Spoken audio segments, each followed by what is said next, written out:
Everybody. I'm super excited here to host today our conversations with experts. I have a great guest. It's Ryan Pruitt of Ocean Azul Partners. Ryan and I met a few months ago at a few networking events, and he is a just a wealth of knowledge when it comes to things, all things venture capital, specifically early stage. He has a great story to tell about his experience, and I'm excited for the conversation today. Ryan, thanks for joining. Jeff, it's a pleasure, man. Thank you. Long overdue. Sorry we had to delay this a few times, and obviously apologies for the technical difficulties that you did not catch on camera, thankfully. No worries at all. No one knows that anything happened. This is perfect for everyone. So Love that. um, Editing. exactly. So thanks a lot for being here. I think it's a kind of a good place to start is just your story. You have a really interesting story of how you got into VC that I think would be good to set the stage. So can you tell everyone about your background? Certainly. Yeah, so born and raised in Miami, one of the few nowadays that were actually, grew up in Miami and are working in the tech space here. But actually my background was never in tech. Strangely enough, I started off in finance. Had got a degree at Tulane University. Some may call it the Harvard of the South, but I don't call it that. I'm just saying others may. And then got my master's in accounting, actually, following in my father's footsteps. Plan was to become a CPA, little cushy accounting job, happy days, take some nice holiday, hopefully not work 90 hours a week. But then I started working at Deloitte right out of college. Got my CPA done. Happy I got through that experience, and then yeah, started working at Deloitte on the audit side. Had some great clients here, but nothing against Deloitte in public accounting, but it did become a bit repetitive. It's a cyclical type job. Audit is. You start doing the same thing over and over. You're doing the quarters, and you're preparing for year end, and then once you think you want to take a little bit of holiday, once you're done with year end and the and the filing, then you in the 10Ks and everything, then you go back to the quarters. So Yep. yeah, after 3 years, I just was getting tired of it. I approached Deloitte because I had some really good relationships there, and I said, hey, what can I do? I want to try something different. I don't know, like it's either that or I'm getting out. And they brought up a few amazing opportunities. They're a global company, so there was offers to go to Madrid, there was offers to go to London, there was offers to go all over the world. And then one of them was Sydney, Australia. And I was just, well, never been to Australia. Yeah. Heard great things. My parents have been there. My mom loves it. She told me I'd love it. And yeah, pulled the trigger pretty quickly. In a month's time, I had a visa and I was off to Australia. And yeah, Awesome. completely changed the trajectory of my career. Was doing a lot of, audit there and energy and resources jobs. But the good thing about, smaller firms, member firms of Deloitte is that, they allow you to take part in smaller type audits and then be way more involved in a company from start to finish. So you really get to understand how a business works. And in that, I started doing some tech jobs, some startups and other things along with the energy and resources jobs. And, you know, then kind of moved into some transaction services. We started doing IPO readiness work for US companies that wanted to come and IPO in Australia that Hmm. didn't want to go through all the regulatory requirements from the SEC in the US. And yeah, that kind of spurned a little bit of a different perspective that I had outside of audit. And I guess in the meantime, at the time, this was around 2016 or so. And in the meantime, my father and I had started a partnership and we started, he's been doing it for a while, but I started getting more involved in kind of angel funding and, Florida based startups, which he was really, really involved in. And then, yeah, Ocean Azul was formed by him and, frankly, some other CPAs as well. The common interest was they all actually worked together at Arthur Andersen while my dad was a managing partner there. And so they approached him around like 2016, 17 and yeah, they started it. The only Awesome. non CPA actually is Lisette Tellez, who's Alex Tellez's daughter, he's a partner as well. And I mean, look, if you ever meet her, you'll know why she doesn't need to be a CPA. She's way too smart for that. MIT grad. She's Awesome. brilliant, brilliant girl. Brings so much. to everything that goes on in the fund. So Nice. you know, she didn't Cool. need to be. She was the exception to the CPA There you rule for go. Awesome. the Ocean Azul partners. So yeah, look, my career ran its course at Deloitte, and it was either become a partner or come back to Australia or sorry, stay in Australia or kind of get out. And Yep. you know, the guys at Ocean Azul were all family friends of mine. They've known my dad for a while, and yeah, they convinced me to move back at towards the end of 22, and I did, and joined the fund. I've kind of been hitting the ground running ever since. And Amazing. a lot of people say, well, what does a guy who's a CPA who worked at Deloitte all his life know about you know startups and about venture capital? But I'll be honest. Not only I think a lot of the experience that I got kind of as an angel investor with my dad on the side, but also just learning about businesses, the fundamental core of businesses, has really kind of translated well into the VC space. And I'm happy I had that experience, and also happy that I'm learning something new and learning on the go, and kind of have that, that room to do so within the fund. It's been great. That's awesome. Yeah. Yeah. So that was Congrats. long winded, but No, I think that paints a good picture. It seems like, from very early stage, you had this curiosity bug in you, even early on towards the end of your U.S. based career at Deloitte, that cravings to learn more brought you out to Australia, which allowed you to feed some of that hunger to learn. But you can see a lot of connections between that and what you're doing now, which I'm sure requires a ton of constant learning. Is that how you look at it? that is, exactly, like a challenge. Like, you of all people would know what it's like, from the CPA side, and, working in that, right? It gets boring. So you go and you do something interesting, right? Whether Yeah, it's, some people get that kind of, I guess, scratch that itch in their personal lives and whatever they do to be adventurous, and some people do it in their professional life, and then some people do it both. And I've been trying to do it both, and that's it. There's, you can't just. I don't know anyone who just left college and was like, okay, what I want to do is be a partner at a venture capital firm, at a venture capital fund, and yeah, go from there, and not yeah. gone through the growing pains of learning. Right? It's not one of Right. those industries that it feels very much like a gatekeeping type industry, Mm, that really takes a difficult amount of I guess struggles to break into. Right? Everyone's got right. these super incredible backgrounds, and worked in PE and worked in here and there before they get into venture. And I'm fortunate for two things. I'm fortunate that I was put in a position to start angel investing early, with my father, and then put in a position that these guys at Ocean Azul that I know, took a shot on someone who, a little bit of a gamble, and someone who didn't have that background, but is, but they know is willing to learn. Yeah, that's awesome. On the angel side, what are the things from those early investments that you look back on years later and and think, wow, I learned a lot from that experience. For people that are out looking outside, um, and thinking about, should I make my first angel, or I'm looking for that first angel investment. What are the things that you took away from that experience? God, with us, some of these early stage companies that we invested in were, friends or introduced from friends. Mm, Um, and I think the lesson you learn in these is that you got to be able to separate business and friendship.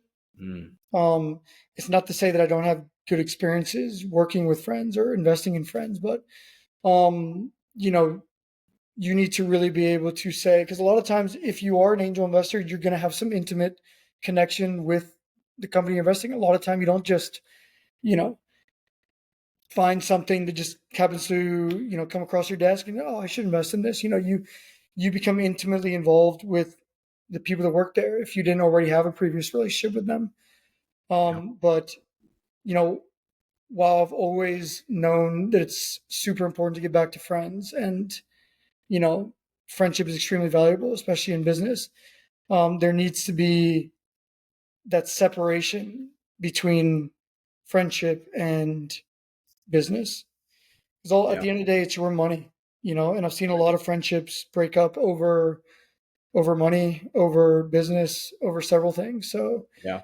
you need to be able to objectively make a decision um, that, Right. that isn't impacted by any kind of bias you may have or friendships you may have. That's a great point. Yeah, we're working with multiple companies that are starting their fundraising journey, and they're trying to figure out where they should where they should start their search. And immediately they hear the friends and family term, and the question I ask them is, are you comfortable taking money from friends and family and changing that relationship? So It's it's a great point. It's both interesting. sides, right? I mean, you got to think about whether you want to put money in that, and then they need to think about, should should I take their money? Like Yeah. it brings a burden. You know, if you do have that previous relationship, it brings a burden of just like not only do you need to create a successful business, but when you have a lot of friends and family there, it's like, how can I let these people down? Like Right. these are my Right. family, these are my friends. How can I let these people down? And you just can't have Yep. that mindset, or else it's going to change the way that you operate. And Yep. it'll change the way you invest, and it'll change the way that you as a founder or operator will go about taking that money. We're in a Yep. risky business, man. Like, That's that right. there's a ton of risk. If you're afraid to fail as an early stage company, or if you're afraid to lose your money as an early stage investor, brother, you're in the wrong business. Go invest in bonds. That's right. Yeah, good point. Good point. Well said. So let's pivot a little bit away from the friends and family, talk about more of the institutional investing that you're doing through Ocean Azul. Tell me a little bit more about Ocean Azul, what your thesis is, who you like to work with. Absolutely. So Ocean Azul, we are an early stage VC fund, B2B, SaaS and enterprise software and deep tech. Um, we're industry agnostic. We focus on seed to Series A primarily, and we're industry agnostic. We invest in everything from agri-tech to prop tech, cybersecurity, um, fintech, you name it. We've probably at least had a look at it. And our check size usually range between 1 to 3 million. Obviously, that's increased as we've raised our three funds. So Fund One was around 14 million. We invested in 14 companies there. Fund Two, it's about 40 million, and now Fund Three, we have $100 million target for that. Same exact thesis, same exact stage, just more, bigger checks, more Mhm. follow on. We're learning as we go. Um, every fund, every investment, even we learn something new Of course. about ourselves, but we stick to our investment strategy very strictly. And that's part of our strengths. We are not a spray and pray kind of fund. We are very much a strategic investor. We like to say we're more than just money. We will only invest if we can add value to companies that we invest in. The majority of us are all former operators. They've been in the shoes of founders. We understand what that's like for them. And frankly, if we cannot bring you value, whether it be in customers, whether it be in industry expertise, whether it be in fundraising, then it's just not a good fit for us. That's great. That's actually one of my questions. So Ocean Azul, you want to add value. Is that typical for VC firms, or do you find that's a differentiation for you versus the common VC who's looking to make an investment? I think it varies, but I think it's definitely our competitive advantage, right? It's not our, we're not the only ones doing this, obviously, but I think, you know, what we what it ultimately is to some VCs is a numbers game, right? I mean, that there'll be a certain amount of failures, but then there's always that unicorn. You're always chasing that thing, right? Right. Or those things. It could be more Yep. than one. Not Right. there yet, but still. But Yep. some play a numbers game, so they just Mhm. what we call spray and pray strategy. You just Mhm. start gunning to several portfolio companies, several investments, Mhm. and with the understanding that some are going to fail and some are going to be Mhm. successful, but we have Right. enough money to spread it across you know several companies, and then the numbers and the statistics will hopefully do the work for us. Whereas, we pride ourselves in really taking a very hands-on approach to our investments, right? We like to lead rounds. We're either a board observer or board member of, like 90% of all the companies that we invested in. And that's always Yep. our preference because we know that, we can add value while being on the board. Right. And, we don't like to play the law of averages. We don't like to play the statistics on failures, right? We like to see these companies through and keep as many going as we can. And it's shown in our numbers, right? I mean, we've only had one exit and, but we've only had a few failures. So Yep. it's really playing into our strengths. And we think that, as time goes, we're, obviously we're a fairly new company, right? 2018 around was the last close for fund one. So, Yep. we're just, we're really seeing it grow and we're seeing the value that we, have put into these companies really start to manifest and materialize. Awesome. Well, congrats on that. You mentioned kind of the Thank value you. that you're adding. How, if you want to put your founder hat on, what do you recommend for a founder that's interviewing VCs, doing the fundraising process now? What are the things that they should look at when when deciding whether they should take a VC money from a specific VC? It's a great point. I think a few things. I think first they need to understand their operational capacity. They need to have their vision, Mhm. right? If you can bootstrap for the rest of your life, Yeah. by all means, and that makes you happy, and that's the scaling you want to do, by all means, do it. Don't dilute yourself. You know, take Right. your money and make it and Yep. stretch it. Yep. But it just becomes a where do you need to go? What's your product roadmap? What's your sales pipeline look like? Where do you want to see your company get to? And then it goes back to finance, right? What we know, right? When you're modeling this out, you have a target. You know how many customers you need to get to a certain amount of revenue, which will hopefully get to you to a certain exit. And you need money to pay sales teams. You need money to for R&D to build out your product. You need money to pay all the salaries of all the employees that work there. You need some Right. money to pay yourself, right? Yep. And if that's obviously a need and you need, dilutive money to do that, then, obviously that's the advantage of bringing in VCs. But I think also the advantage is also on a strategic side. Like I mentioned, we're a fund that likes to add value, and there are other funds also that like to add value, right? That like to be involved. Yep. And if you're sometimes as a founder, it's tough to kind of pivot your idea because it's your great idea, right? But an open-minded founder and a founding team will understand the value of having strategic advisors, board advisors, VCs on their cap table because that's going to be able to, I guess, drive that idea and make their dream, I guess, come true if that's, Yep. what their goal is of scalability. Right. Um, I don't know. Did that answer your question a bit? Yeah, I think so. I think what you're saying is they need to determine how much control they really need. If they're willing to open up to take outside perspective and recommendations from investors that are also part of the business, whose livelihood and success are commingled with their own, and then defining how quickly they need to run. If they have a product that needs to get out to market faster than competitors and they need to scale up quickly, then you need to find outside capital. Or if you're okay just bootstrapping and growing organically slowly, then that might be counter to your overall goals. So that's a great point that you brought out. Those are all Yeah. considerations that founders should think about before taking capital, right?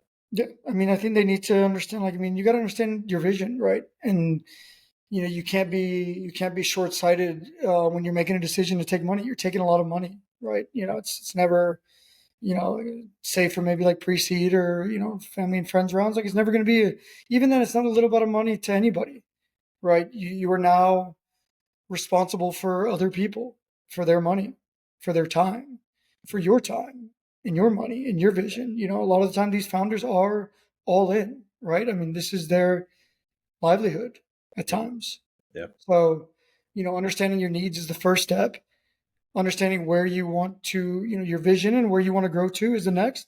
And then putting all that together and understanding what amount of capital it will take or non-capital it'll take, Yep. to get to that and to reach those goals. Awesome. But I think the advantages are obviously on the strategic side. It's nice to have another opinion. That's why we like founding teams versus founders sometimes, because I Yeah. think it brings in and it kind of I guess introduces a little bit of that devil's advocate to people sometimes. The hardest thing to get defined as product market fit these days, and I think having multiple perspectives with a common goal is the best way to challenge your thought, your vision, and ultimately get that. Cool. That's awesome. That's a good perspective. So on that note, you mentioned product market fit is super hard to find. Let's pivot a little bit more to the general macro state of the landscape. What are you seeing as the state of seed and Series A companies and the funding climate right now? It's a great question. It's an absolute, without having to reference any. Well, I guess I will, but I mean, it's an absolute struggle, right? It's a mess. I mean, like And is think, that on the think VC opening side? scene from Saving Private Ryan. It's an absolute just struggle That paints for. a good picture. Is that for the VCs trying to find quality companies? Is that for the companies trying to find funding, or both? I think both. Okay. Say It's more about that. yeah, of course. I think number one, capital is expensive. Let's be honest. These days, capital is expensive. It's hard to raise money. It's hard to raise money for VCs. It's hard to raise money for founders. It's hard to raise money across the board. Um, Capital is very expensive, and I think there's two issues that are impacting it. Right? It may not be that it's not to say that there's lesser quality investments available or anything like that. I think there's just a different lens that investors are kind of looking through to determine where their capital goes because it is so scarce. You know, it's Yeah. the first thing we learn in economics, right? Supply and Yeah. demand, right? We understand what that curve looks like. Nowadays, you know, it's not the time that I guess the fundraising time that it was in the last few years. It's not just raise money to the next raise, to the next raise, to the next raise, because that Right. next raise may not be guaranteed. Mm. It's the truth of the matter. We've seen it with our own eyes. Everyone's seen it. The down rounds are more prevalent. There's so much statistics all across Crunchbase and PitchBook and all this stuff showing you how prevalent down rounds have been this last 6 to 12 months, Yep. and it's just a reflection of of the market, of the macro market for startups and early stage startups. And I think it's happening now in that seed and Series A stage. Companies that may have been funded throughout their entire life cycle may just struggle to even get a seed investor or a lead or anything. Wow. And the focus, and I said the lens of these investors has changed. And I think that's in turn caused, and I think it's causing some of these founders to really change how they position their business. It's not just about, you know, here's how we model it. And, you and I know a lot about financial modeling. It's not just raise, burn, burn, burn, raise, burn, burn, burn, raise, burn, burn. No, it's an actual path to profitability that they're trying to have to see, because they know very well that they may get to a position where they don't have those resources. And Yep. if they do, can they survive? If they don't, sorry, can they survive? Right. Can they go into cash saver mode? You know, Yep. can Yep. they go into lowest possible burn, just survive, cockroach in the apocalypse mode? And that's what we're seeing. Yeah. Good analogy. So if you're a founder looking to raise, like, how do you differentiate yourself? Is it pure metrics based? Is it overall the market that you're operating in? Is it a combination of those things? Is it the ability to tell a good story? What are the things that founders um, should prepare for when going out to raise money these days? I think the word differentiation is the biggest key to it all, right? We're looking for startups that have a clear differentiation, a clear moat, something that separates them from the pack. I mean, it's not about how much you can talk. It's not about, you know, metrics, things like, like the metrics that are important to us is, pipeline is important, getting pilots out there, showing that there is a path for you, that your product works and that people are using it, right? But, when we look at these companies and finally something strikes us that is, just in our face, this is you need to invest in. There's a clear understanding of the problem that they're solving. Clear. The founding team has that in-depth, intimate knowledge of this problem. Whether they've seen it before, whether they've lived it, whether they've worked through it, whatever it may be, they have an intimate knowledge of the problem. And then they have a clear differentiator that is solving this problem, that has a moat, that barriers of entry that are significant, and then can move forward. I know that's easier said than done, but those are the things that really stand out. If they can just show, hey, look, here's the problem. We know this problem because we've lived this problem. We've dealt with it. We know this. And here's our solution to this problem, and here's the way that nobody else, without either significant capital or significant tech or, other way, can catch up to us, because this is what we're doing to solve it. But, from a founder standpoint, it's also important to, I would say, when it does come to the metrics, it is extremely, extremely beneficial to show how you can find a path, not just to, extreme scalability of revenue, but also a break-even point, which is like, break-even is like, we're startups. We don't know that. That's right. Yeah, it used to be a four-letter word. Break-even, yeah. Yeah. We don't do that until we go public. That's right. And then we don't. That's right. But it is become increasingly more important for us to find startups that, that have the traction, that have the, the pipeline, but also have the financial resiliency to be able to survive times that may be difficult. And that alludes back to what we said before, but I think it's also, from a metrics standpoint, very important to be able to show that. Awesome. Yeah, it's really helpful. Thanks a lot for that.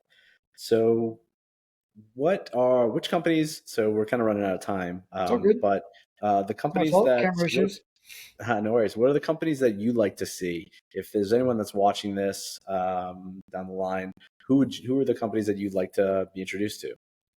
Who should reach out? To be introduced to? Yeah, who are the companies that should reach out if they're watching this and they're thinking, hey, maybe Ocean Azul is a good investment partner for me? If they listen to this criteria, what are the criteria? You mentioned B2B SaaS. You mentioned, is it South Florida based geographically? Sorry, I should have elaborated on that. I'm so sorry. It always slips my mind. I have these bullet points on, explain the fund, because we have to do it 20 times a week, maybe. If I'm lucky. Yeah, no worries. And sometimes just trying to create a short video to send. Yeah. So no, I would say that the geography standpoint, I mean, we are focused on US based companies. We do have a particular, it's not limiting. It's not, it's not a requirement, but we do actually have a bit of a focus on the East region and also Florida. Yep. We do what we call some Florida opportunity investments, whereby we specifically write smaller checks just to Florida-based companies that may be a little bit outside of our thesis. And that's just to support the Florida ecosystem, right? I mean, we're all native Floridians for the most part. At least raised down here. I was born and raised here. My father was born and raised here. Yep. So we are all, just in it to support Miami, support Florida. Yep. Support this region. We invest all over the U.S., but I mean, we're Florida, we're Florida boys and girls. So we do anything we can to support this ecosystem, and we do so by doing those Florida opportunity investments. Smaller checks on them, and but we but we like to support that, and we also have two Israeli founders. So we actually invest 25% of each of our funds to Israeli-based startups. We see some amazing technology coming out of there, and I'll clarify, Israeli-based startups that are doing business in the U.S. That have a U.S. C corp parent. To be clear. But awesome. Yeah, that's who we're marketing to. But I'd say, who is this for? Anyone. We will talk and meet with just about anyone. If it's not a fit for the fund, we're very direct. If you come to us, I think what you will notice is that we will not BS you. That's right. We will Great. tell you straight up whether it's a fit, whether it's not, why, how you can improve, what we want to see. And then on top of that, we have a very, very, very big network of LPs. We have over 99 LPs across Mm, our funds, a lot of individuals, family great. offices, and a lot of expertise in their industries. We use them to do our own industry kind of checks and our own kind of expert checks on some of the investments we go in on, and we're Mm, very candid with our LPs that we bring up and we allow those opportunities for them to invest alongside us and great. co-invest with us. So, even though some startup may not be a fit for us, surely we know we can make introductions to other great VCs that we work with down here. Los Olas Ventures, some of the other ones that we Deep Work, some of the other Florida-based ones that we work with here that that we're happy to make introductions to and across Cool. the board. So, I Fantastic. would say don't be limited by you know, our narrow thesis and by our focus. Come talk with us. We will Awesome. meet, and I'm surely we'll know someone. If we can't directly help you, we know someone that can, and we're very Great. willing to make those introductions because if we're supporting founders, we're supporting our business. We're all in this together, right? It's Awesome. a joint effort. That's great to hear. And with that, what does a package look like? What does a perfect investment package or opportunity package look like? So things that a founder should put together before reaching out to make sure that they have to make the process seamless and the highest chance of success. Would you like to Yeah, see the financial model, pitch deck, yeah, anything else yeah. that you want to see from the start?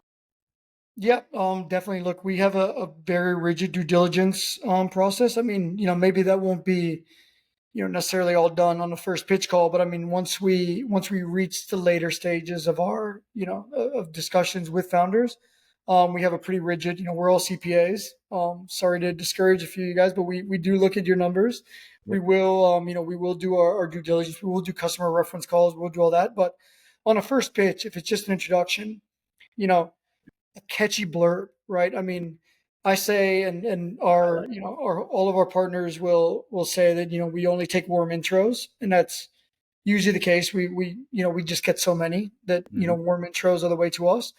But first of all, it's not difficult to find degrees of separation between us. I've never met someone that I didn't have a common connection with on LinkedIn, and Yep. even more so, some of our other managing directors who are extremely well connected. There's always a common Yeah. link there. So I mean, I wouldn't Sure. let that scare anybody. But you know, cold intros, especially LinkedIn messages, is just tough to follow all those. Yep. So we do prioritize warm intros, and in that we like to see a nice blurb. Here's a problem we're solving. Here's how we're solving it. Doesn't need to be very wordy. Just everything that would pique interest right there. Yep. Love a deck. I'm a huge fan of a nice PowerPoint deck. Yep. I admittedly am really terrible at making a nice pretty PowerPoint deck. My formatting is horrendous, You which know it is when you see it, though, right? know it when I see it. That's right. For That's being right. such like an accountant minded person that is so meticulous, I'm sitting there. That may be the problem. I'm sitting there like trying to align all the squares That's and all the right. text boxes and Too everything. But perfect. a deck that at least explains the problem, the situation, the Yep. competitive advantage, the market, and Yep. what you're raising is perfect. It doesn't need to be overly Awesome. complicated. And then from So there, if we need financial models, if we need this, trust me, we'll ask for it. And look, if we're right. asking for it, it's a good sign.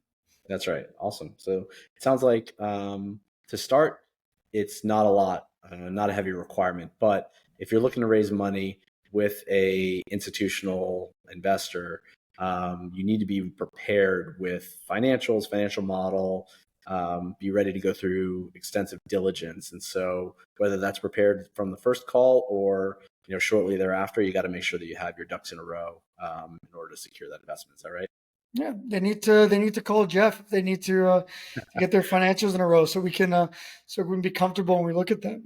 Appreciate that. Thanks, Ryan. No, Um, like yeah, like I think that's obviously important, right? You can't run a business without being able to at least try to have a understanding of your finances, your cash flow position, your accounting, because no one's going to accept that. An idea is great, and power to people with great ideas. They have that kind of mind, but if there's no finances behind it, if there's no modeling behind it, if there's no, accounting behind it, then it's just an idea and not a business. Yeah, well said. Well said. Well, we're just about out of time here. Leave you with kind of some parting words on what leave you with this last question. What do you look forward to the future that just makes you super excited about the space that you're operating in? What do you wake up and you just helps you jump out of bed because you're just excited about the future? Give us something optimistic to look forward to. I mean, Jeff, look behind you, man. Look behind That's you. right. Jeff's got a nice view. Looks like Brickell, maybe. It's You Fort know, Lauderdale. it's sunny over here. Is it Fort Lauderdale? Yeah, Fort Fort Lauderdale, Lauderdale. look, it's sunny over here, That's right. right? We've got the water. Sunshine. What I'm excited about, what makes me wake up every day is the thought of South Florida, continuing this run that they're having of, being top 10 in the nation in deals, being top 10 in the nation in, VC investments. We may not be there in terms of volume, in terms of like amount of or dollar value of investments, but I mean, look at all the statistics. South Florida and Miami and all of Florida Yep. is Fire. becoming what we envisioned it would become years ago, what everyone keeps saying it's becoming. Yeah. But it needs people like yourself. It needs people like myself. It needs all those amazing founders Yeah. to continue to attract software engineers, to continue to attract, developers, to continue to have events like Emerge, like, Florida Venture Forum, that you and I both take part of, Yep. to, events like, hackathons that, I know, guys like A.L. Stern and some of these guys are putting together, and, it just needs that. But I mean, look where we are, right? Yeah. If you're Great. watching this from like San Francisco or New York or something, for as much as, I know how much New Yorkers have come down, like, keep coming. That's right. The fact that you like the Rangers or the Knicks, whatever, while it's absolutely disgusting, it doesn't bother me. You got money down here. There's no state taxes. You're saving Yep. at least 13%. Yep. Sunny out here. We Amazing. got the water, and we are going to become the venture hub and the tech hub that everyone envisioned they were going to be, as long as we keep supporting that. And that's what we're here to do. And that's why I wake up every day and I'm hopeful and optimistic Yep. and, not in the least bit worried about it. And Fantastic. Well said. Thanks for the hype track for South Florida. We'll play that on repeat. Where can people watching this find you if they want to reach out? my social, well, on LinkedIn, it's just Ryan Pruitt. I don't know my link. Maybe I can put it somewhere. Yeah, fine. Ocean Azul Partners is the name of our VC fund. We've got a website. We've got an office in the Gables. Chances are, if you're walking around those areas in South Florida, all the way up to Fort Lauderdale, you'll find me at some point. I post plenty of events that I know, some that Jeff attends, and other venture capital funds attend on my LinkedIn. So if you find me, it's Ryan Pruitt on LinkedIn, uh, Great. and come to some of the events. Come out there. Let's start building this ecosystem. Let's go to happy hours. Let's grab coffee. Perfect. Whatever you want to do. Awesome. Here. That sounds great. Well, Ryan, thanks so much for doing this. I appreciate it. A lot of really, really helpful information that we're going to share with the market, and look forward to having you continue to help build the ecosystem that we all see together. And yeah, look forward to staying in touch. Jeff, thanks, man. I know it's been a long time coming to do this. We've met a few times. I really appreciate it. I think what you're doing is awesome, not just with the podcast, but also with your company and how you're supporting, early stage venture and tech in Miami. Yeah. If I ever get a podcast, trust me, you'll be my first guest. I appreciate it. Thanks a lot, Ryan. Talk to you Thanks, man. soon. Bye. See ya.